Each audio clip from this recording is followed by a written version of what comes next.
డబ్బు నీ చేతిలో ఉంటే హీరో, అదే నీ దగ్గర లేకపోతే జీరో.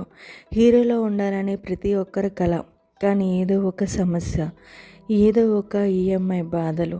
ఈ జీతం చాలడం లేదా, డబ్బు నిలవడం లేదా, ఎన్నాళ్ళు కష్టపడినా నువ్వు అనుకున్నది జరగడం లేదా. అయితే ఈ అడ్డంకుల కారణం ఏమిటో తెలుసుకుందాం.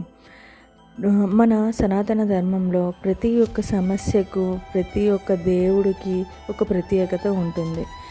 డబ్బుకి సమస్యలు ఎక్కువగా ఉన్నప్పుడు మహాలక్ష్మి ఆరాధన చేయాలని పెద్దలు చెప్పారు.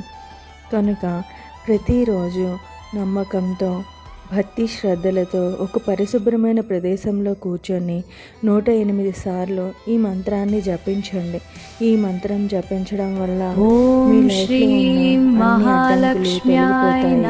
అది ఓం శ్రీ మహాలక్ష్మి నమః. ఓం అంటే దివ్యమైన ప్రణవనాదం. ఓం శ్రీ మహాలక్ష్మి నమః. బీజ మంత్రం. ఓం శ్రీ మహాలక్ష్మి నమః. ఓం మహాలక్ష్మి అంటే అమ్మవారిని స్వయంగా నువ్వు తలుచుకున్నట్లు. అమ్మ దయ కలిగి నీ లైఫ్లో ఇక నుంచి అన్ని సుఖాలే కలగాలని కోరుకుంటున్నాను.